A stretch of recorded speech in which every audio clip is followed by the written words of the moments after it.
오늘의 하나님의 말씀은 창세기 28장 10절에서 15절까지만 보겠습니다. 주보에는 22절인데 15절까지 제가 여러분 앞에 낭독해 드리겠습니다.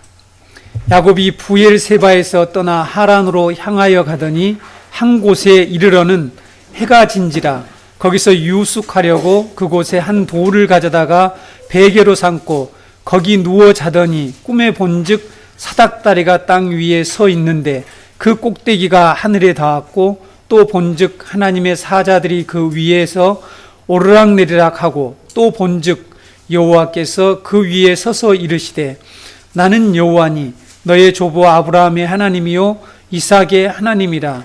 내가 누워있는 땅을 내가 너와 내 자손에게 주리니 내 자손이 땅의 티끌같이 되어 내가 서쪽과 동쪽과 북쪽과 남쪽으로 퍼져나갈지며 땅의 모든 족속이 너와 내 자손으로 말미암아 복을 받으리라.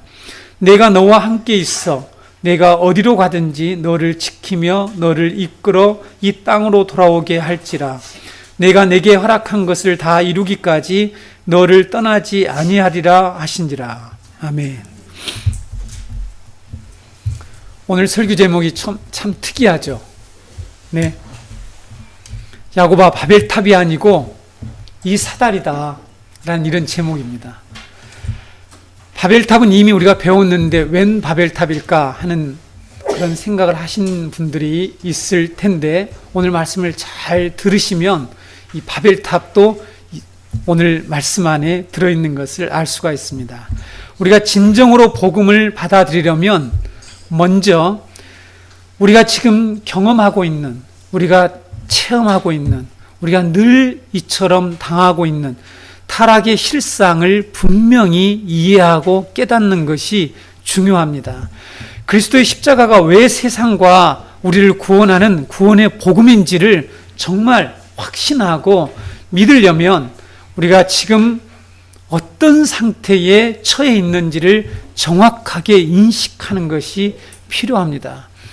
우리가 여타의 종교처럼 기독교도 하나의 종교로서 우리를 위로하고 우리가 힘들 때에 의지하는 그런 종교가 아니고 그런 무당과 같은 종교가 아니라 정말 우리가 믿는 이 구원의 복음, 기독교가 구원의 복음이라고 하는 것을 정말로 확신하려면 먼저는 우리의 이 실상을 아주 정확하게 인식하는 것이 중요하다는 것입니다. 왜냐하면 예수님께서도 말씀하셨습니다. 마가복음 2장 17절에서 예수님께서 자신이 병자인 것을 인식해야 병원과 의사를 필요로 하는 것이다. 이런 말씀을 하셨어요. 다시 한번 여러분들에게 읽어드릴게요. 마가복음 2장 17절 건강한 자에게는 의사가 쓸데없고 병든 자에게라야 쓸데 있느니라. 나는 의인을 부르러 온 것이 아니요 죄인을 부르러 왔노라 하시니라. 이 말씀이 무슨 뜻입니까? 자신이 병든 자라는 것을 인식할 때 의사를 찾는다는 것이죠. 맞죠? 네. 자기가 병이 들어있다. 자기 병이 심각하구나. 이것을 인식해야만이 의사를 필요로 한다는 것입니다. 그래서 건강한 사람은 의사를 필요로 하지 않는다라는 이런 말씀하시죠. 다시 말해서 자신이 죄인이라는 것을 철저하게 깨닫고 인정하는 자가 그 죄가 가져온 결과를 깨달은 자가 그 죄가 어떤 것을 우리에게 가져왔는지를 정확하게 인식하는 사람이 예수님 앞에 나오는 것이지 자기가 의인이라고 생각하는 사람은 예수님을 믿지 않을 것이다. 이것을 누구에게 얘기했습니까? 왜 이 말씀을 하셨나요? 예수님이 세리와 죄인들과 함께 식사를 하니까 어떻게 랍비 예수가 저런 죄인들하고 식사를 할 수 있냐 하고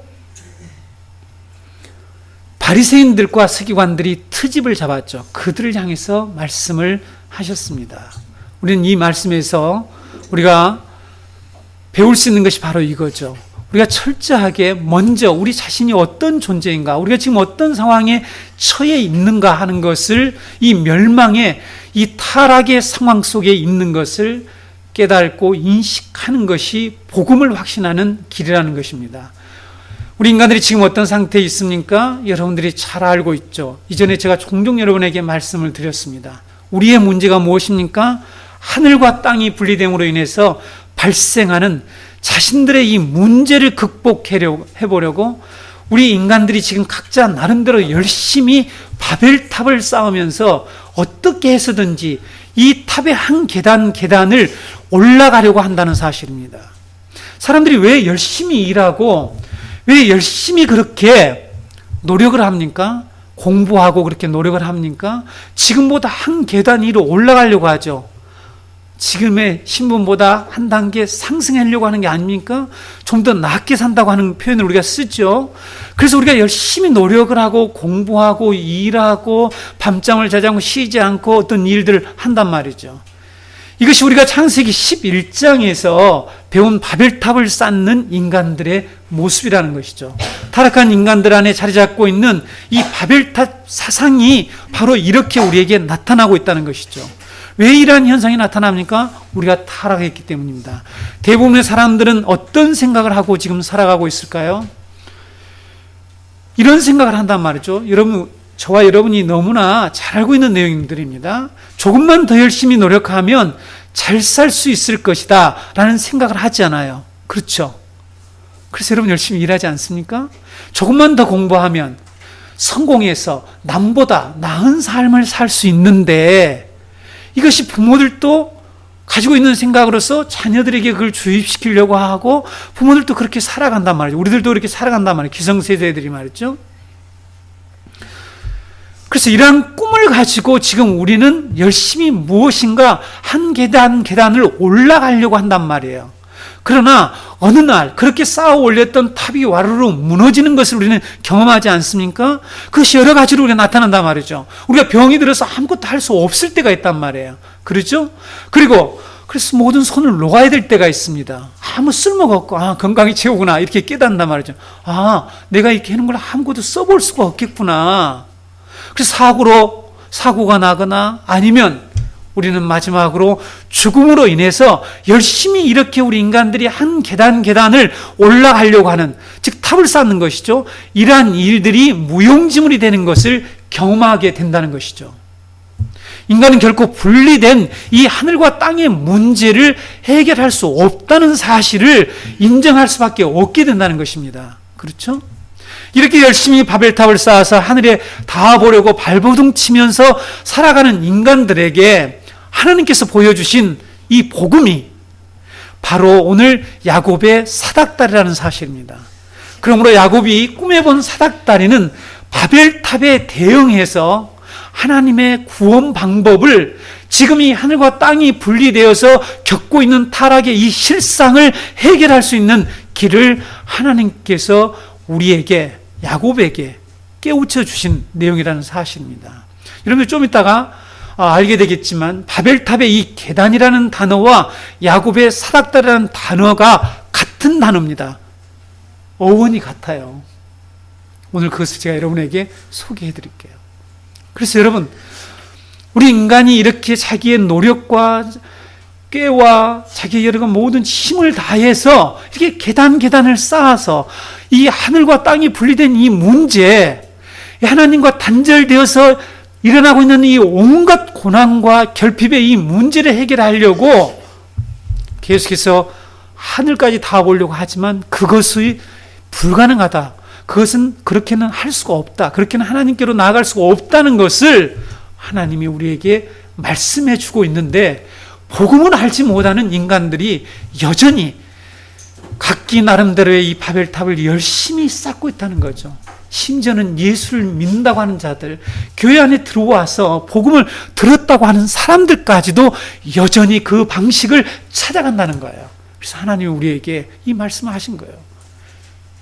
하나님이 어떻게 이 우리와 당신과의 이 분리된, 불화가 된 이 상태를 회복하셨는지 하나님께서 오늘 야곱의 사닥다리를 통해서 우리에게 말씀해 주고 있습니다. 야곱은 거짓말과 속임수, 심지어는 하나님의 이름까지 팔아서 하나님의 이름을 망령되게 하면서까지 어떤 일을 한 거죠? 축복을 받으려고 했죠. 그렇죠? 그래서 그 일로 인해서 지금 빈 털터리가 되어서 아버지의 집을 떠나서 하란으로 도망을 하고 있습니다. 이렇게 이 고난의 여정, 우리 인생이 그렇죠? 이 고난의 여정을 시작하고 있는 야곱에게 하나님이 보여주신 것이 뭔가, 하늘과 땅이 연결된 이 사다리를 보여주셨다는 거죠. 그래서 오늘 저는 여러분과 함께 하나님께서 왜 야곱에게 이러한 사다리를 보여주셨는지, 그리고 이 사다리의 의미가 무엇인지, 도망자 신세가 된 야곱에게 보여주신 사닥다리 환상 속에는 어떤 구원의 진리가 담겨 있는지를 여러분과 함께 살펴보겠습니다. 본문 10절을 보면 거꾸로 가는 인생을 살게 된 야곱을 볼 수가 있습니다. 여러분들이 기록할 때 소호 제목에다가 거꾸로 가는 인생 이렇게 쓰세요. 제 노트에는 그렇게 되어 있어요. 제 노트에는 큰 타입들이 있고 소호 제목들이 있으면서 말씀을 지금 계속해서 따라서 문맥을 따라서 여러분들에게 해석하고 설명하죠. 10절이 어떤 내용이라고요? 거꾸로 가는 인생을 살고 있는 야곱의 모습이 나와 있다는 것입니다. 야곱이 브엘세바를 떠나 하란을 향해서 가고 있죠. 10절에 그렇게 되어 있습니다. 이런 브엘세바에서 하란까지의 거리가 약 900km나 되는 엄청난 먼 거리라는 사실입니다.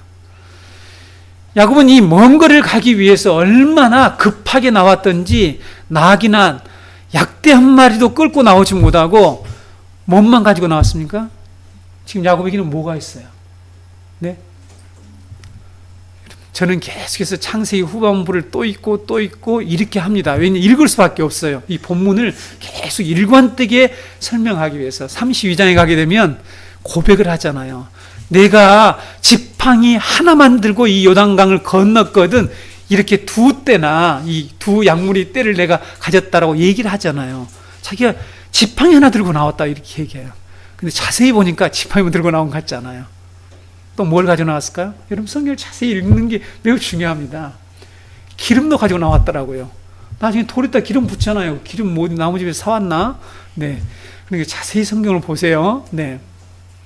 이렇게 빈 털들으로 오직 지팡이 하나만 가지고 나왔습니다.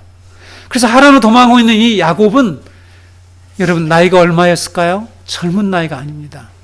필립 마우로라고 하는 이 학자가 The Wonders of Bible Chronology라고 하는, 즉 그러니까 성경의 연대의 경이성, 이렇게 경이로움, 이런 책에다가 자세하게 이 야곱의 나이를 계산해 놓은 것을 제가 보았습니다. 책이 집에가 있죠. 야곱이 브엘세바를 떠날 때 나이는 77세였고요. 엄청나죠? 여러분 지금 야곱이 결혼 안 했으니까 총각이 지금 떠나는 걸 이렇게 생각하는데 우리가 성경을 자세히 보면 그렇게 알 수가 있습니다. 그가 돌아올 때는 그러면 몇 살일까요? 97세죠. 당연히 97세입니다. 20년 동안 지금 삼촌의 집에서 종살이를 하다가 돌아올 때가 97세였습니다. 이것은 요셉이 애굽의 총리가 될 때, 야곱의 아들 요셉이 애굽의 총리가 될 때 나이를 역산해 보면 알 수 있는 내용이에요. 제가 그 내용을 그냥 잠깐 좀 설명을 해드릴게요. 야곱이 애굽에 가서 바로를 만날 때가 몇 살요? 130세. 요셉이 그때 몇 살요? 39세였습니다. 30세의 총리가 되어서 7년간의, 그렇죠? 7년간의 풍년이 들잖아요. 그 2년간의 기근이 들어요. 그렇죠? 그 꿈 받아서 다 해석하고 총리가 됐지 않습니까? 그리고 2년간의 기근이 지난 다음에, 지났을 때 그때 누가 옵니까? 아버지가 애굽으로 오게 되는 것이죠. 그러니까 130세, 39세란 말이죠. 자, 여러분들 이 나이를 잘 계산해 보세요. 그래서 요셉을 낳았을 때가 그럼 몇 살이냐? 91세 때입니다. 저도 산수를 잘 못해요. 학자가 이렇게 자세히 해놨더라고요. 야, 이렇게 자세히 설명을 해놨나?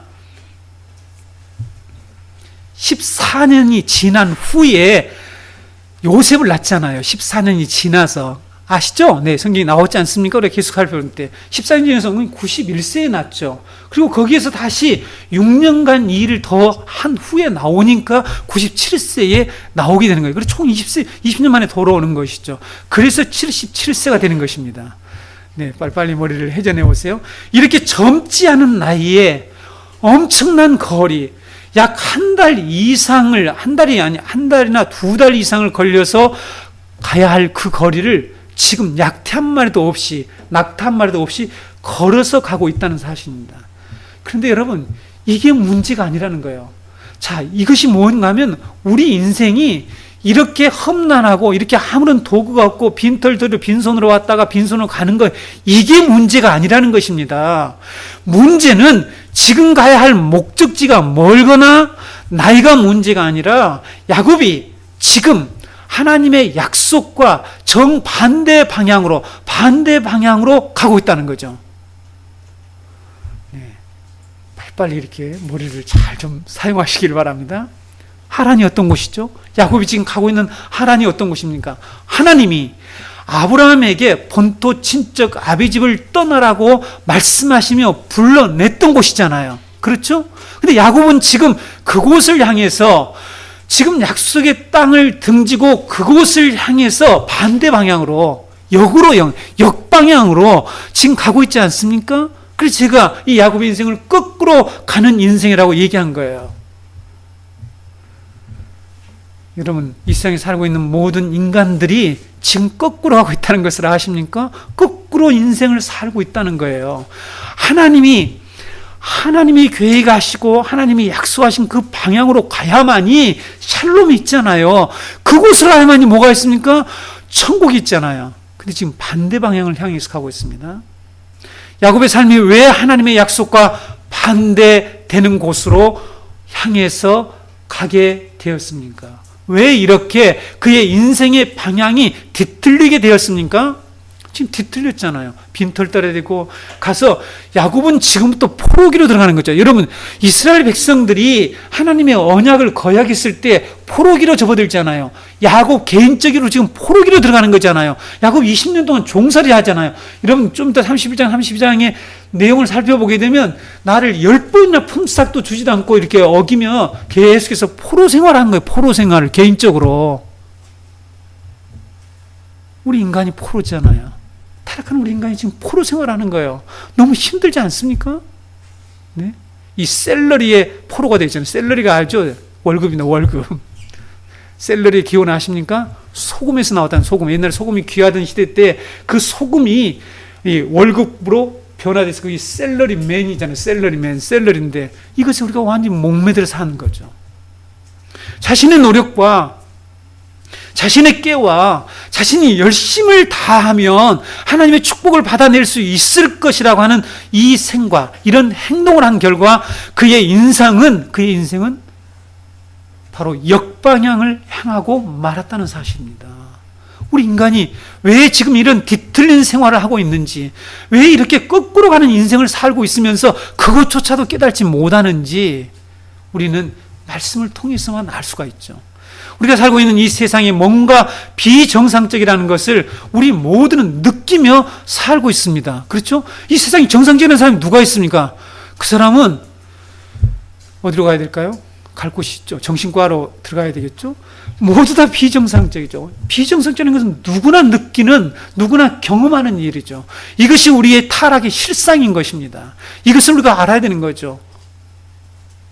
뭔가 잘못 가고 있다는 것, 우리 인간들이 뭔가 지금 잘못 가고 있다는 것을 대부분의 인간들은 어찌됐든 정도의 차이는 있지만 느끼며 살고 있습니다. 그렇죠? 한번 물어보세요. 믿지 않는 사람들이 주변에 가서 우리 지금 잘 가고 있습니까? 우리 인생이 잘 가고 있다고 생각하시면 나 몰라. 뭐 그런 복잡한 얘기하는 그 생각하지 않고 살아. 이렇게 얘기를 하든지 여러 가지 반응이 있겠죠. 그러나 우리는 뭔가 지금 잘못 가고 있다는 사실입니다. 그리스도의 복음을 받아들이려면 우리의 이러한 실상, 이러한 타락의 실체를 분명히 깨우쳐야 한다는 것이죠. 알아야 합니다. 우리는 지금 그 방향으로 가면 안 되는 줄 알면서 개인이든 국가든 어쩔 수 없이 그 방향을 향해서 가고 있어요. 이 거꾸로 가고 있다니, 역방향으로 이 문제를 해결할 수 없는 그 길로, 그 방향을 향해서 가고 있다는 사실이에요. 여러분, 이것을 꼭 알아야 합니다. 여러분, 교회 그냥 왔다 갔다 하면 안 됩니다. 저는 지금 여러분에게 철학적인 그런 얘기를 하려는 게 아니에요. 그렇죠? 한 가지 예를 들어볼까요?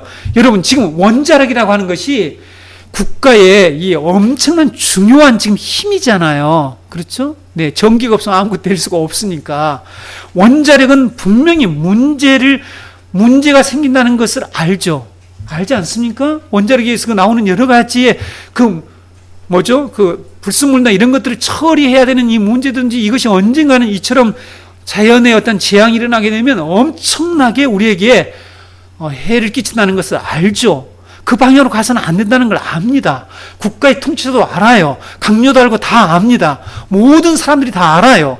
그런데 그 길로 계속 가고 있죠. 원자력 정책을 여러 나라들이 포기할 수가 없어요. 포기를 하지 못합니다. 이것이 단적인 예예요. 그렇죠? 제가 여러 가지 예를 들 수 있지만 오늘 말씀을 지금 풀어서 설명하기에는 그런 예를 다 들을 수가 없죠. 분명히 잘못된 계획인 줄 알면서 방향이 잘못 나가는 것을 알아요. 알면서 그렇게 나가고 있다는 거죠. 이러한 일들이 허다합니다. 그렇죠? 다시 한번 말씀드릴까요? 저는 지금 여러분에게 어떤 철학적이고 사회학적인 문제를 끄집어내서 여러분들에게 얘기하려는 것이 아닙니다. 타락의 실상을 인식하지 못하고는 그리스도의 십자가가 왜 구원의 복음인지를 확신하지 못하는 그러한 신자를 낳는다는 거죠. 그래서 복음을 붙들지 않고 여전히 복음을 믿는다고 하면서 야곱처럼 역방향을 향해서 가게 된다는 거예요. 원치 않지만 가야 된다는, 가고 있는 것을 볼 수 있다는 거죠. 하나님은 그를 20년 만에 이름을 바꿔서 돌아오게, 다시 베들로 올라가라 그러잖아요. 돌아오게 만드신다는 거예요. 그렇죠? 이것을 우리는 회개, 회심이라고 그러지 않습니까? 많은 사람들이 어떻게 생각하고 있습니까? 이 세상에 사는 많은 사람들이 자신은 지금 바른 방향, 바른 목표를 향해서 나아가고 있다라는 생각을 하죠. 그렇죠? 자기들이 사는 삶의 방식이 옳다라고 생각한다니까요. 그렇지 않습니까? 아까 그것이 앞에서 제가 열거했던, 내가 열심히 노력하면, 내가 좀 더 공부를 하면, 공부를 내가 좀만 더 잘하면 잘 살 수 있을 텐데, 한 단계 좀 나은 삶을 살 수 있을 텐데, 이런 생각을 하고 있잖아요. 그렇죠? 그걸 다 옳다고 생각하지 그걸 잘못됐다고 생각하는 사람이 몇 사람이나 있습니까? 그렇지 않습니까, 여러분? 여러분, 바로 그래서 우리가 복음을 알게 된 것을 정말 감사해야 된다는 거죠. 근데 그것이 잘못된 방향이라는 것을 성경은 우리에게 말씀하고 있지 않습니까? 그렇죠? 열심히 인생을 살면 삶의 문제가 해결될 것이다.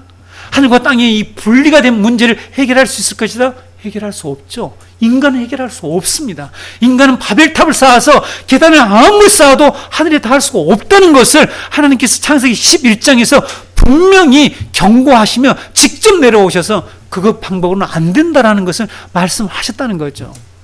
우리의 인생이 왜 이렇게 왜곡되고 뒤틀리게 되었느냐는 거죠. 우리 인간이 하나님의 언약 안에 있지 않고 하나님의 언약에 순종해서 살지 않고 자기의 힘과 자기의 지혜와 자기가 열심히 노력을 해서 자신의 이 생명을 유지하고 자기의 인생을 개척해 보겠다고 하는 이런 생각으로 하나님으로부터 독립을 주장했단 말이에요. 그래서 하나님의 집을 떠난, 하나님의 거룩한 산을 떠난 그 결과 하늘과 땅이 분리되었죠. 여기서 하늘과 땅은 물리적인 하늘과 땅일 수도 있습니다. 지금 물리적인 하늘과 땅이 하나가 되지 않아서 이 땅이 고통을 당하고 있는, 자연재해로 여러 가지 많은 결핍을 겪고 있죠. 물리적인 뿐만 아니라 여기는 중요한 영적인 의미가 있습니다. 하늘은 하나님을 상징하고 땅은 우리 인간 세계를 상징하고 있죠. 하늘은 영원한 세계를 상징하고 이 땅은 임시적이고 일시적이고 순간적인 그런 세계를 상징하는데 이것이 분리되어서 따로따로 지금 놀고 있기 때문에 이런 고통과 이런 불만과 엄청난 재해들이 있다는 사실입니다. 이것을 깨닫지 못하는 인간들이 아무리 노력을 해도 이 문제를 해결할 수 없는데 그것이 옳은 방향인 줄 알고 계속 나간다는 거죠. 때로는 잘못된 방향인 줄 알면서도 나간다는 것입니다. 하나님은 지금 타락한 인생을 살고 있는 우리들의 모습을, 이런 타락한 우리의 실상을 누구를 통해서 보여준다고요? 야곱의 생애를 통해서 우리에게 보여주고 있는 것입니다. 야곱의 생애를 한번 볼까요? 야곱이 하나님의 계시, 하나님의 그 약속 안에 머물러 있었으면, 가만히 있었으면, 그 말씀에 순종하고 있었으면 그렇게 뼈 빠지게 고생하지 않아도 아내를 얻었을 것이에요.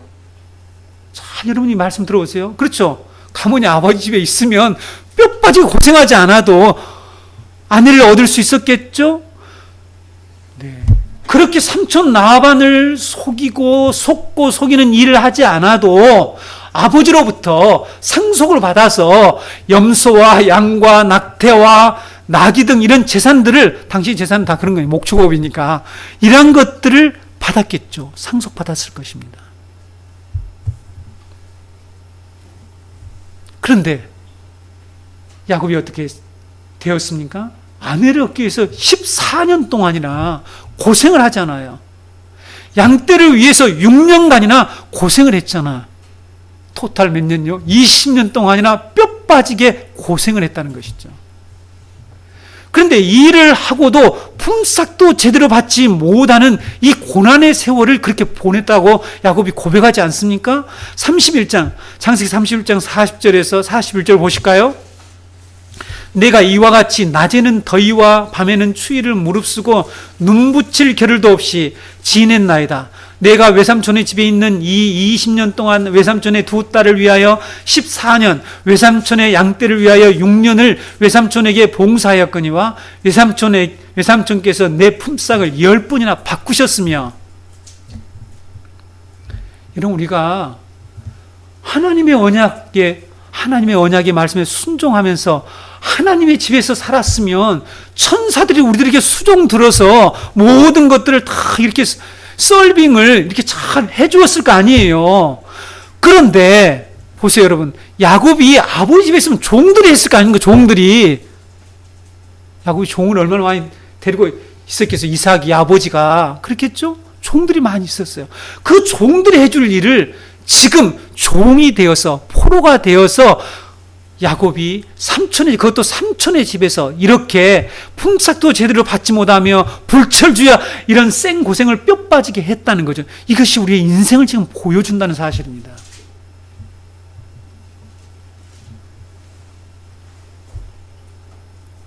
더위와 추위를 무릅쓰고 눈붙일 겨름 없이 우리가 직장생활에서 겨우 먹긴다고, 이건 타락할 때부터 하나님께서 아담에게 하신 말씀이죠. 너희들이 뼈가 빠지도록 고생을 해야만이 먹을 수 있게 될 거다 말씀하셨잖아요. 이 세상을 살아가는 수많은 사람들이 자신들이 지금 잘못된 방향의 삶을 살고 있고 그 결과 이렇게 고통스러운 인간살이가 되었다는 것을 모른다는 사실입니다. 왜 그렇습니까? 복음의 빛 아래로 나오지 않기 때문이죠. 그래서 하나님은 야곱의 생애를 통해서 우리들에게 이런 타락의 실상을, 우리들이 지금 어디로 가고 있는지, 우리들이 바른 방향으로 가고 있지 않다는 것을 하나님께서 먼저 보여주신다는 거죠. 그리고 땅과 하늘의 분리의 이 문제를 해결할 수 있는 길이 무엇인지, 유일한 길이 무엇인가를 보여주신 것이 바로 야곱의 사닥다리 꿈이었습니다. 성도 여러분, 우리가 왜 이렇게 잘못된 방향으로 나아가면서 바벨탑을 쌓고 있는지, 조금만 더 하면서 노력하면 되겠지. 그리고 꾀를 부리고 남을 속이고 거짓말하고 이렇게 남을 속여서라도 한 계단을 더 올라가려고 하는 이유를 여러분 아시겠죠? 그렇죠? 여러분, 우리 그리스도인들은 다른 사람을 속여서 어떤 일을 상승하려고 올라가려고 해서는 안 됩니다. 그리스도인 직장에서 올라가기 위해서 거짓말과 겉모 술수를 하면서 한 단계 올라가는 그런 일을 해서는 안 된다니까요. 근데 그리스도인들이 그렇게 한단 말이에요. 그렇죠? 이 복음을 깨닫지 못하기 때문입니다. 어떻게 해서는 한 계단 상승하겠다는 마음을 가지고 살아서는 결코 안 됩니다. 하늘과 땅이 분리되어서 일어난 이 증상들을 자기가 해결하려고 하는 것이 바로 야곱과 같은 자라는 사실입니다. 야곱 같은 자입니다. 그 결과는 고통과 아픔뿐입니다. 사도들이 왜 예수님이 하늘과 땅을 통일시키러 오신 분이라고 그렇게 교회들에게 선포하셨는지를 우리가 깨달아야 합니다. 역방향으로 나아가는 야곱에게 타락한 우리의 인생을 말하는 것이죠. 그렇죠? 이 문제가 바로 하늘과 땅이 분리된 것인데, 예수 그리스도가 오셔서 예수 그리스도만이 하늘과 땅을 통일시키는 분이다, 하나 되게 하신 분이다 라는 것을 사도들이 전한 내용입니다. 하나님께서 오늘 이 야곱을 찾아오셔서, 지금 도피하고 있는 야곱을 찾아오셔서 보여주신 이 바른 방향, 바른 해결 방법, 세상과 우리를 구원할 수 있는 길이 야곱이 보여준 사닥다리였다는 거죠. 이 야곱의 사닥다리 구체적으로 무엇인지 살펴보겠습니다. 11절, 12절을 이제 우리가 보시게 되면 야곱이 걸어서 약 3일 정도 걸리는 이 루스라고 하는 나중에 베델로 바뀌지 않습니까? 루스라는 성에 도착하게 됩니다. 부엘세바에서 루스는 약 100km 정도에 떨어져 있는 거리라고 합니다. 해가 져서 더 이상 갈 수가 없게 되자 그곳 들판에서 돌을 가져 베개를 삼았다. 이건 우리의 표현이고요. 사실은 돌을 머리 곁에 두었다, 이런 뜻입니다. 이런 표현이 다른 사무엘상에도 나오는데요. 머리 곁에 두고 잠을 잤습니다. 놀라운 경이로운 꿈을 꾸게 된 것이죠. 그 꿈이 무엇입니까? 우리가 알고 있는 한쪽 끝은 땅에 닿고 다른 한쪽 끝은 하늘에 닿아 있는 사닥다리를 본 것입니다. 그리고 그 사닥다리 위에 하나님의 사자들이 오르락내리락 하는 것을 보았고, 그 다음에 또 본 것이 무엇입니까? 하나님이 그 꼭대기 맨 위에서 말씀하시는 그 하나님을 보았고, 그 말씀을 듣게 된 것이죠. 이 세상에는 하늘까지 닿을 수 있는 사다리가 없죠. 여러분 있습니까? 네. 우리 집에도 아주 높은 사다리가 필요해서 예전에 제가 좀 긴 차가 있을 때 사다리 큰 사다리인데 그 사다리 가지고 감나무에 감을 딸 수가 없어서 더 높은 사다리가 있으면 하는 이런 바람이 있는데 그런 사다리가 없습니다. 그런데 여러분 보세요. 야곱은 지금 꿈을 통해서 땅과 하늘까지 연결되는 사다리가 있다는 것을 보았다는 사실입니다. 하늘부터 땅까지 연결되는 사다리가 있구나. 이걸 지금 하나님이 보여주셨다니까요. 하나님이 지금 우리에게 보여주시고자 하는 것, 하나님이 이 사도들을 통해서, 선자를 통해서, 우리에게 오늘날 설교자를 통해서 우리에게 깨우쳐주고 보여주려고 하는 건 뭐냐면, 너희들의 문제가 무엇이냐? 하늘과 땅이 이처럼 이렇게 떨어져서 생기는 문제 아니냐? 근데 이것을 닿을 수 있는 사다리가 없다, 이 세상에는. 그래서 너희들이 고통스러워하지 않냐? 너희들이 그걸 쌓아보려고 애를 쓰고 있지? 근데 그 바벨탑으로는 안 돼. 너희들이 쌓는 그 탑으로 계단을 계속 차곡차곡 쌓아서 하늘까지 닿을 수가 없어. 너희들은 그 전에 죽을 거야. 죽지 않아요, 인간들이. 그렇죠? 못 쌓아. 하늘은 너무 높아. 내가 너희들에게 사다리를 내려줄게. 지금 이 말씀을 하시는 거예요. 이것을 우리에게 지금 가르쳐 주는 거죠. 이게 복음입니다. 근데 여러분, 여기서 사닥다리라고 하는 이 사다리죠. 사닥다리는 히브리어로 술람이라고 하는 단어예요. 술람. 네, 하나하나 히브리어 배웁시다. 술람. 성경에서 여기에만 유일하게 나오는 단어입니다. 그런데 이 술람이라는 단어가 계단이라는 뜻을 가지고 있다는 거죠. 계단이죠. 영어로 스테어케이스라고 합니다. 스테어웨이라고 하는데 이 계단이라는 뜻을 가지고 있습니다. 그래서 여러분 세번역 성경 보세요. 그 다음에 번역 성경 보실래요? 영어로 NIV 성경을 보게 되면 바로 이 층계, 계단으로 번역을 하고 있습니다. 계단으로 번역을 하고 있습니다. 이 단어가 사용되지 않았지만 우리는 바벨탑에서 이것을 볼 수가 있다는 사실입니다. 여러분, 바벨탑은 예전에 제가 메소포타미아 지역에 있었던 지구라트라고 그랬죠. 지구라트. 지금 여러분 인터넷에 가서 지구라트 쳐보세요. 지구라트가 어떻게 생겼는지를 보시면 알게 됩니다.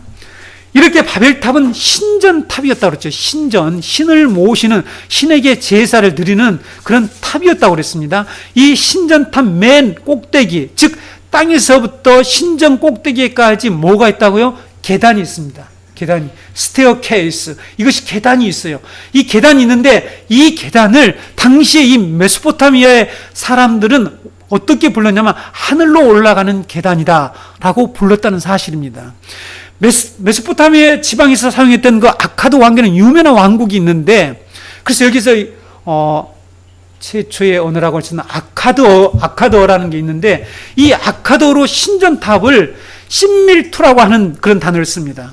여러분들 그냥 기억만 해주세요. 신밀투라고 하는 이런 말을 썼는데, 이것이 바로 술람이라고 하는 이런 지금 사다리라고 하는 이 단어와 동일한 어근에서 나왔다는 사실입니다. 오늘 본문에서 야곱이 사다리 꿈을 본 장소를 뭐라고 얘기합니까? 하나님의 전, 하나님의 집이라고 말하고 있고 하늘 문이라고 얘기하고 있잖아요. 그렇죠? 이 부분을 제가 자세히 다음에 말씀드릴게요. 사다리는 어디가 있느냐? 사다리는 어디에서부터 시작해서 하늘로 연결되어 있느냐? 하나님의 집에서부터 지금 하늘 문까지 연결됐다라고 말하고 있는 것입니다. 그런데 여러분, 바벨이 무슨 뜻이라고 그랬죠? 예, 하늘의 문이라고 그랬죠. 하늘의 문이라고 그랬습니다. 자, 그러니까 이렇게 인간들이 바벨탑을, 이 계단을 술람을 계속 쌓고 하늘의 문에까지 이르겠다. 하늘에까지 닿겠다고 했잖아요. 그렇죠? 신화평지 사람들이 바벨탑을 쌓으면서 뭐라고 했죠? 창세기 11장 4절에 또 말하되, 자, 성읍과 탑을 건설하여 그 탑 꼭대기를 하늘에 닿게 하여 우리 이름을 내고 온 지면에 흩어짐을 면하자 하였더니, 여러분, 어쩌면 옛날 고대 사람들 우리보다 훨씬 지혜로운 거 여러분 아시죠? 여러 가지 우리의 그 유물들을 보면 그들이 어떻게 이런 생각을 할 수 있을까? 여러분 생각해 보신 적 있어요? 아니, 저들이 얼마나 똑똑하고 하면 하늘까지 닿을 수 있다고, 하늘까지 닿게 하겠다는 이런 말을 할 수 있을까요? 자, 이것이 바로 여러분, 당시에 인간들이 가지고 있는, 인간들이 자기들의 이 처한 이 상황, 이 타락의 실상을 해결하려고 발부둥치는 그러한 모습을 여기에서 볼 수 있는 것입니다. 신할평지 사람들은 야곱이 지금 꿈에 본 하늘까지 연결된 계단을 만들려고 했다는 것입니다. 그렇죠? 그때 하나님께서 어떻게 하셨습니까? 직접 내려오셨어요. 하나님이 직접 내려오셨습니다. 아니, 하나님이 무슨 일이 그렇게 급하셨는지, 뭐가 그렇게 중요하다고 생각해서 직접 내려오셨겠어요? 대통령 아무 데나 갑니까? 네? 대통령이 직접 갈 만한 곳이니까 가지.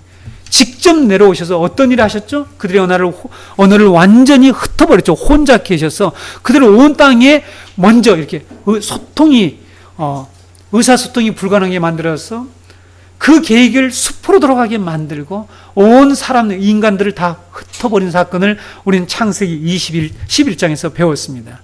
하나님께서 왜 이렇게 하셨을까요?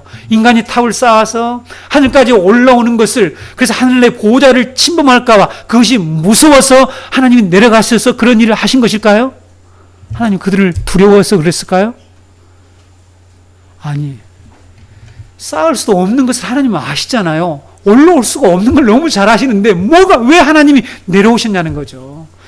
그것은 하늘로 올라갈 수 있는 길이 아니고 도리어 하나님의 분노와 심판을 만들어내고 멸망하는 길인데 그 일을 하고 있었기 때문에 하나님께서 급히 내려오셔서 그들이 하는 행동들, 인간들이 그렇게 원하는 하늘과 땅은 연결하는 방법이 아닌 것으로 하나님께 오려고 하는 그것을 하나님께서, 그들의 그 계획을 하나님께서 무력화시켜버렸다는 사실이죠. 여러분, 하나님이 지금도 역사 가운데 다시 역사를 보세요. 여러분, 세계사를 다시 한번 자세히 보시기 바랍니다. 역사에 그렇게 날고 끼고 교만하고 바벨탑을, 우리가 꼭 바벨탑을 이런 문자적인 의미로 말고 그렇게 높이 쌓았던 나라들은 역사 가운데 어떻게 되었는지 하나님께서 무력화시켰다는 사실이에요. 그렇죠? 로마가 어떻게 붕괴되었는지 여러분들이 역사책을 자세히 보세요. 하나님께서 그 방법으로 너희들이 문제를 해결할 수가 없다. 하나님께서는 계속해서 역사에 증명해 오셨습니다. 그리고 야곱에 보였던 이 하늘 사다리를 우리에게 보여주신데 그분이 바로 예수 그리스도라는 사실이죠.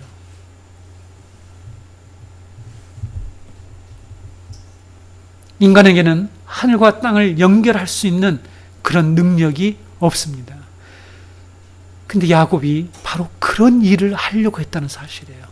자기의 노력으로, 자기의 열심으로, 자기의 꾀와 속임수로, 심지어는 하나님을 팔면서까지, 그렇죠? 여호와께서 순조롭게만 하겠어 내가 이렇게 사냥을 해왔습니다 하고 속였잖아요. 네? 하나님 이름 판 거 아닙니까? 하나님 이름을 망령되게 한 거예요. 그렇죠? 우리 신자들이 그런 사람들 있잖아요. 네? 그래서 하나님 이름 아무데나 좀 들먹거리지 않았으면 좋겠어요. 제가 제일 싫어하는 거 하나님의 뜻, 하나님의 뜻. 대낮게나 그냥 하나님의 뜻이라고 붙이는 거. 정말 저는 그거 싫어합니다. 지 생각을 해놓고 하나님의 뜻이라고 자꾸 그렇게 하면 안 되죠. 그러면서 하나님 일을 망령되게 하지 말고 겸손하게 하나님께 순종을 하세요. 이게 중요하단 말이에요. 그렇죠? 왜 야곱에게 사다리를 보여주셨을까요? 왜 하란으로 도망가는 야곱에게 하늘 사다리를 보여주신 것일까요? 하나님이 야곱에게 주시려고 하는 진정한 축복이 바로 이것이다 라는 것을 알려주시려고 한 거예요. 왜 보여주셨다고요? 야곱아, 진정한 축복이 이거야. 그 다음에 보여주신 이유입니다. 이 꿈을 보여주신 이유요. 그 축복을 어떻게 받을 수 있는가를 깨우쳐 주신 거예요. 네가 그렇게 꾀를 부리고 그렇게 속이고 거짓말하고 하나님 이름 팔고 이렇게 해서 얻어지는 것이 아니라 하나님이 아브라함과 이삭과 야곱에게 하신 축복은 궁극적으로 하늘과 땅이 하나 되는 하나님의 나라를 받는 것인데, 그렇죠? 그럼 성경에서 계속 아브라함에게 말씀하신 땅의 축복과 이 자손의 축복, 모든 열국이 너로 인해서 복을 받겠다고 하는 이것은 하나님 나라를 가리키는 건데, 하늘이 땅으로 내려와서 땅과 함께 거하게 되는 것이 진정한 축복인데, 즉 하나님이 우리와 함께 거하시는 것이 진정한 축복인데, 우리가 이것을 구원이라고 말합니다. 성도 여러분, 구원이죠. 하나님은 야곱에게 땅과 하늘을 화해시켜서 하나 되게 할 수 있는 것은 인간의 노력이 아니고, 인간이 열심히 해서 할 수 있는 일이 아니고, 하나님이 보내실 예수 그리스도라는 것을 야곱에게 말씀해 주신 거예요. 오직 예수 그리스도로만이 진정한 하늘의 축복을 가져올 수 있는 방법이라는 걸 지금 얘기하는 거예요. 하늘과 땅을 연결할 수 있는 길이라는 거죠. 유일한 길이라는 것을 야곱에게 지금 사닥다리 꿈을 통해서 말씀해 주고 있는 것입니다. 성도 여러분, 우리가 이 복음을 믿는 거예요. 그렇죠? 야곱의 사닥다리는 예수 그리스도를 예표하는 것이었습니다. 하나님이 하늘로 이어진 사닥다리 맨 꼭대기에서 아브라함과 이삭에게 하신 약속을 야곱에게 다시 한번 확증시켜 주시고, 그 축복이 예수 그리스도 안에서 성취될 것임을 말씀해 주실 거예요. 그래서 사다리를 보여주고 그 다음에 이 약속을 다시 한번 확증시켜 주시고, 내가 꼭 너와 함께하며 어디까지 너를 지켜주겠다는 이 보증의 약속까지도 바로 그 사다리를 보여준 다음에 그 꼭대기 위에서 지금 말씀하고 있는 이 의미를 우리는 알아야 합니다. 예수님은 빌립의 전도를 받아 부정적인 생각을 하면서 나온 이 나다나엘이 있잖아요. 나사렛에서 우리 예수님 보러 가자. 기똥차게 말씀을 권세 있게 전하는 분이 있더라. 이렇게 전했더니 출신이 어딘데? 지방대 출신이야. 딱 이렇게 얘기한 거야. 지방대에서 나와봤자 그거지. 그 말이 그 말 아닙니까? 나사렛에서 무슨 선한 것이 나올 수 있느냐 하면서 부정적인 이런 어떤 생각을 가졌지만, 나왔을 때 나다나엘을 예수님이 처음 보시고 무슨 말씀하셨습니까? 요한복음 1장 47절에 예수께서 나다나엘이 자기에게 오는 것을 보시고 그를 가리켜 이르시되, 보라, 이는 참 이스라엘 사람이라, 그 속에 간사한 것이 없도다 라는 이런 말씀을 하셨습니다. 여러분, 나다나엘 속에 간사한 것이 없다는 말씀을 환원하면, 바꾸면 나다나엘에게서 야곱의 모습을 찾아볼 수 없다는 말씀인 것입니다. 그런 뜻이에요. 예수님은 나다나엘을 야곱이 아니고 이스라엘이라고 지금 말씀하십니다. 여러분, 나중에 우리가 분이엘 사건에서 우리가 이걸 배우게 될 텐데, 야곱이 돌아오면서 이름이 바뀌잖아요. 이스라엘로 바뀌잖아요. 근데 거기다가 예수님이 나다나엘에게는 참으로 참 이스라엘이라는 그런 지금 명칭을 붙여주고 있지 않습니까? 이스라엘은 야곱이 분이엘에서 이렇게 하나님과 씨름해서 이 바뀐 새 사람의 이름이죠. 그렇죠? 네. 그런데 나다나엘을 가리켜서 참 이스라엘이라고 예수님이 말씀하셨다는 거죠. 예수님이 나다나엘에게 참 이스라엘이라고 부르자 나다나엘이 어떻게 반응합니까? 어떻게 나를 아십니까? 이런 이렇게 반문을 했죠. 그러자 예수님이 빌립이 너를 부르기 전에 너가 무화과나무 아래 있었던 것을 있을 때 보았다, 이런 말씀을 하셔요. 나다나엘이 깜짝 놀랐습니다. 예수님의 말씀을 듣고, 그리고 어떻게 반응을 또 했습니까?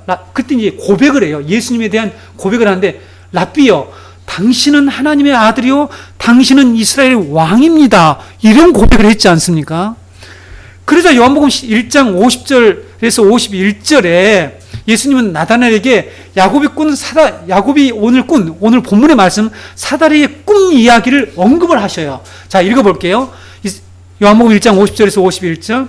예수께서 대답하여 이르시되 내가 너를 무화과 나무 아래에서 보았다 함으로 믿느냐? 이보다 더 큰 일을 보리라. 또 이르시되 진실로 진실로 너에게 이르노니 하늘이 열리고 하나님의 사자들이 인자 위에 오르락내리락 하는 것을 보리라 하시니라.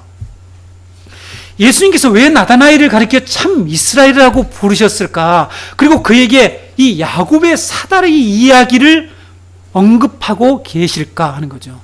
야곱은 자신의 깨와 속임수로 아버지의 형 에서를 속였습니다. 그 결과 축복을 받아냈지만 예수님은 그 행위를 간사한 짓이라고 지금 얘기하는 거죠.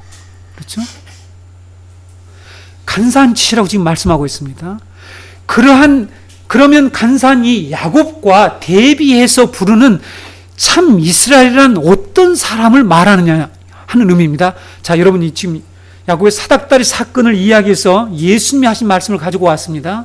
하나님의 축복은 자신의 꾀나 노력으로 얻어낼 수 있는 것이 아니고, 다시 말씀드리면 여러분, 구원은 우리의 노력으로 이루어지는 것이 아니고 하나님의 언약 안에서 은혜로 받을 수 있다는 것을 깨닫는 것, 이것을 깨닫고 믿는 사람을 가리켜서 간사함이 없고 참 이스라엘이다, 이렇게 지금 말씀하고 있습니다.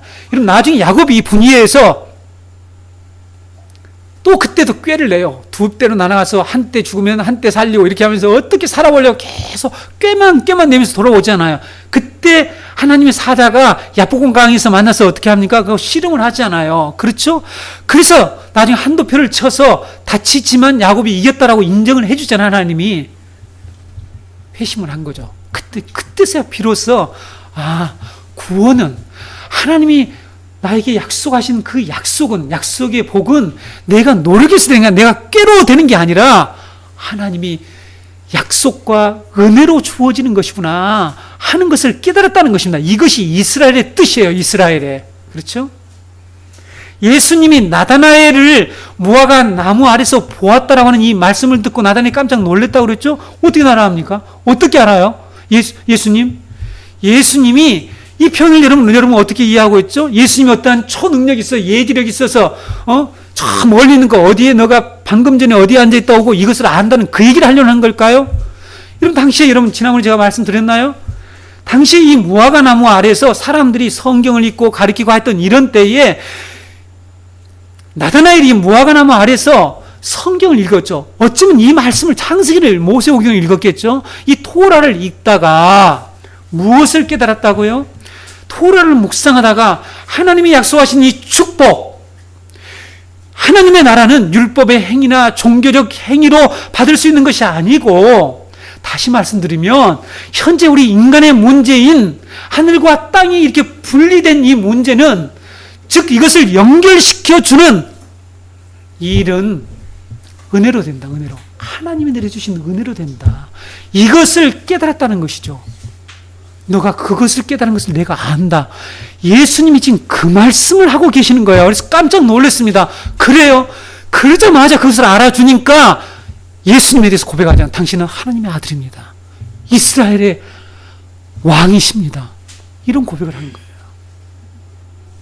여러분, 당시 상황을 한번 우리가 생각해 볼까요? 예수님 당시에 모든 종교 지도자들이 율법의 행위로 의롭게 되고 구원을 받게 된다라고 믿고 가르치고 있을 때에 나다나엘은 무화과 나무 아래에서 성경을 읽다가 이러한 사실을 깨달은 거예요. 하나님이 야곱에게 하신 이 야곱의 사다리 꿈의 이야기가 바벨탑이 아니고 인간의 노력이 아니라 하나님이 내려주시는 사다리에 의해서 예수 그리스도에서 은혜로 우리는 하늘과 땅을 연결할 수 있고 우리는 구원받을 수 있고 하늘의 축복을 받을 수 있다는 사실을 깨달았습니다. 그래서 예수님이 나다나엘을 가리켜서 너 안에는 간사한 것이 없다. 너는 야곱이 아니고 이스라엘이다. 그것도 참으로 이스라엘이다 라고 말씀하신 것이죠. 야곱은 자신의 노력으로 하나님의 언약 자손에게 주신 복을 가지려고 노력을 했습니다.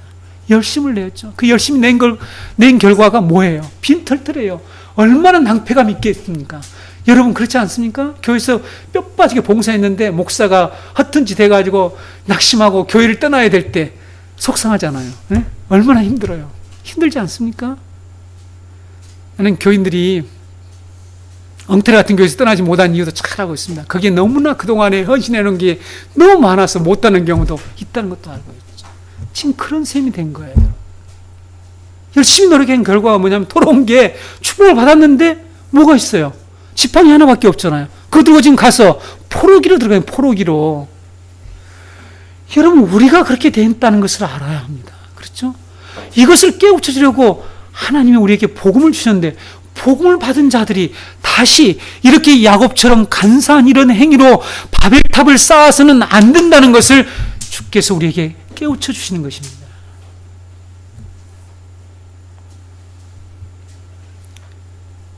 야곱은 간사한 짓을 했지만 나다나엘은 그런 잘못된 구원관을, 당시 종교제도 바리새인과 서기관들은 이런 간사한 짓을 하고 있지만, 즉 바벨탑을 쌓고 있었지만, 야곱 같은 그런 모습을 가지고 있었지만, 나다나엘은 잘못된 구원관을 깨달았어요. 그래서 예수님이 너에게는 간사한 것이었고 야곱 같은 잘못된 축복관을 가지고 있지 않더라고 말씀하신 것입니다. 하나님의 진정한 축복인 구원은 인간이 만들어낼 수 없다는 것, 인간이 가져올 수 없다는 것을 우리에게 말씀해 주고 있습니다. 야곱의 사다리는 죄로 말미암아 분리된 하늘과 땅을 화해시키고 하나로 연결할 수 있는 길이, 그 분이 누구인 것을 우리에게 말씀하고 있는 것입니다. 예수님이 땅과 하늘을 연결하는 사닥다리가 되는 이유, 예수님이죠? 예수님이라고 그랬죠? 이유가 무엇입니까? 이 부분 말씀드리고 마칠게요. 예수님이 왜 하늘과 땅을 연결하는 사닥다리가 되는가? 예수님이 하늘에서 친히 내려오셨다가 하늘로 올라가신 분이기 때문입니다. 제가 여러분에게 나중에 교리 시간에 말씀드린다고 그랬죠? 여러분 승천의 교리가 얼마나 중요한데 이 승천의 교리의 중요성을 우리가 들어본 적이 없다고 제가 우리 교회 작년에 시작했을 때부터 말씀을 드렸잖아요. 그렇죠? 하늘로 올라가신 예수님이 하늘로 올라가셨다는 이것이 얼마나 중요한가를 우리가 알아야죠. 그래서 여러분 사도 바울이 에베소서에 이렇게 말씀하고 있죠. 에베소 4장 8절에서 10절. 그러므로 이르기를 그가 위로 올라가실 때에 사로잡혔던 자들을 사로잡으시고 사람들에게 선물을 주셨다 하였도다. 올라가셨다 하였은즉 땅 아래 낮은 곳으로 내리셨던 것이 아니면 무엇이냐. 내리셨던 그가 곧 모든 하늘 위에 오르신 자니 이는 만물을 충만하게 하려 하심이라. 자, 사도 바울이 여기에서 뭐라고 해요? 하나님께서 예수 그리스도가 위로 올라가실 때는 이 사로잡힌 사람들에게 선물을 주셨다. 이런 표현을 지금 쓰고 구원의 선물을 주신 것입니다. 그들에게 하늘로 올라갈 수 있는 선물을 주셨다. 이런 뜻이죠. 그런데 그가 땅 아래로 내려오지 않았다면 어떻게 올라갔었냐? 내려온 적도 없는데 어떻게 올라가느냐? 이런 말씀을 하고 있는 거죠. 그래서 올라가심으로써 어떤 일이 벌어진 줄 아니? 만물을 충만케 하셨다. 이런 지금 말씀을 하고 있습니다. 여러분 성경이 정말 진리인가 확인하려면 성경이 말씀하고 있는 것이 역사적 사실인가, 우리가 경험하는 세계와 정말 일치하는가 그렇지 않는가를 우리가 따져보아야 돼요.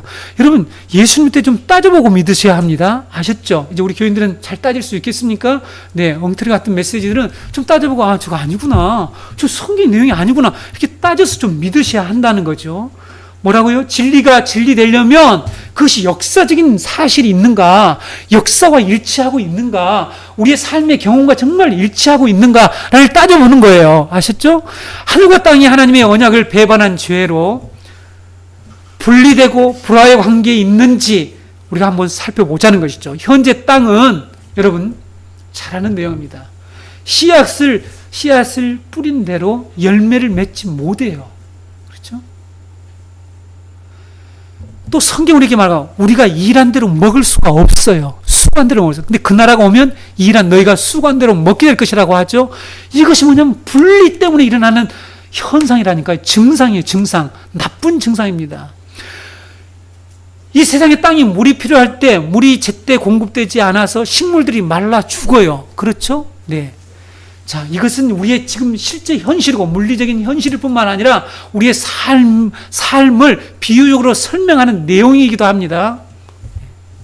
인간이 먹고 살 양식을 그래서 얻지 못해서 사람들이 죽기까지 해요. 그래서 우리는 땅에서 나는 것을 먹고 살아야 하는데, 그래서 여러분 얼마나 많은 사람들이 지금 기아로 죽어가고 있습니까? 이 풍요롭게 아주 다이어트를 하는 이 시대에 지금도 먹고 살지 못해서 죽는 사람들이 단돈 30원짜리 비타민이 없어가지고 지금도 다 사람들이 영양의 부족으로 죽어가는 사람이 있지 않아요. 그렇죠? 우리가 그 어린아이들 돕기 위해서 구제 활동도 하고 하지 않습니까?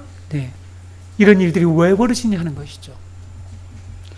그래서 땅과 땅 위에 사는 인간들은 항상 결핍을 느끼면서 아까 이렇게 속고 속이는 이런 일을 통해서 계단을 자꾸 쌓는다는 거죠. 그렇죠? 이 술람을 쌓아서 자기 문제를 해결하고 한 단계 위에 올라가면 해결되겠지, 그 다음에 올라가면 더 잘 해결이 되겠지. 하지만 그렇지 않지 않아요. 그렇죠? 네. 예수님이 땅으로 내려오셨다가 하늘 위로 올라가신 이유를 바울이 뭐라고 말씀하고 있다고요? 이는 만물을 충만케 하려 함이라 라는 말씀을 하셨죠. 여러분, 예수님이 이 땅에 오셔 십자가를 지시고 부활하시고 하늘로 승천하셔서 우리를 구속하셨다. 우리의 죄를 대속하셨다. 이 얘기만 자꾸만 그 얘기만 하고 있으면 안 되죠. 더 좀 풍요로운 우리에게 주어진 놀라운 이 하늘의 축복, 이거를 좀 깨달아야 된다는 거죠. 충만케 하셨대요. 만물을 충만케 하셨다는 거죠. 이 말은 역으로 얘기하면 예수님이 이 땅에 내려오시지 않고 올라가시지 않았으면 이 땅은 여전히 충만하지 않다는 거예요. 그래서 우리가 지금 결핍을 느끼고 있잖아요. 그렇죠? 그래서 조금만 더 이런 생각을 하면서 그것이 옳은 줄로 착각하면서 살아간다고 말씀드렸죠. 이 세상의 피조물과 인간들은 하늘과 연결되어 있지 않아서 결핍되어 있고 생명이 단절되어 있죠. 그리고 결과적으로 죽는 것이죠. 그 대표적인 증상이 죽음이죠. 예수님이 세상에 오셔서 십자가에서 죽으시고 부활하시고 하늘로 승천하심으로 바로 이 하늘과 땅을 연결하셔서 하늘의 생명으로 우리를, 이 피조물을, 만물을 충만케 하셨다라고 말씀하고 있습니다. 하나님께서 만세전에 작정하시고 때가 차서 이루신 이 구원의 계획, 이걸 구원의 경륜이라고 하잖아요. 이것을 사도 바울이 뭐라고 얘기합니까? 에베소 1장 10절에 하늘에 있는 것이나 땅에 있는 것이 다 그리스도 안에서 통일되게 하려 하심이라. 그 앞에 나와 있습니다. 하나님께서 구원의 복음을 얘기를 하면서 사도 바울이 이렇게 하나님께서 만세전에 예정하시고 때가 차서 이루신 구원의 경륜을 말하노니 뭐라고 얘기하냐면 1장 10절에 하늘에 있는 것이나 땅에 있는 것이 다 그리스도 안에서 통일되게 하려 하심이라. 이렇게 말씀하고 있죠. 바울은 구원의 복음을 어떻게 해서든지 에베소 교인들에게 깨우쳐 주려고 했습니다. 그 내용이 바로 하늘과 땅이 하나 되는 것, 하나로 되었다. 누구 때문에? 예수 그리스도 때문에. 그래서 예수 그리스도가 바로 땅과 하늘을 연결하는 사닥다리라는 사실을 우리는 분명히 믿어야 합니다. 종교다운지 웃기는 얘기 하지 말라고 하세요. 누가 하늘에, 땅에 있는 자가 하늘까지 사다리를 연결할 수 있느냐는 거, 할 수 없는데 자꾸만 있다라고 얘기하잖아요. 그것은 그 엉터리 같은 교인들은 누구의 학자와 목사는 누굽니까 도대체? 도대체 성경을 어떻게 알고 있는 거예요? 복음을 어떻게 알고 있는 것입니까? 그렇죠? 여러분, 복음을 우리가 정확히 이해하고 이 타락의 실상과 그래서 왜 예수 그리스도가 우리의 구원자인지를 분명히 배워야 합니다. 하나님이 야곱아, 이제 너의 노력, 너의 깨와 속임수를 써서 쌓던 그 바벨탑은 아니야. 그건 아니야. 그것으로 하늘의 복을 받으려고 생각해서는 안 돼. 이 사다리야. 예수 그리스도야. 라는 것을 야곱에게, 오늘 교회에게, 광야 교회에게 말씀해 주신 것입니다. 사랑하는 성도 여러분, 하나님께서 야곱에게 보여주신 이 놀라운 은혜의 사다리인 예수 그리스도를 진정으로 현재 우리의 모든 문제들이 아주 많은 이 세상과 우리를 구원하는 복음인 것을 굳게 믿기를 바랍니다. 다음 주에는 이 사다리가 세워진 곳이 어딘지를 함께 배우도록 하겠습니다. 기도하시겠습니다.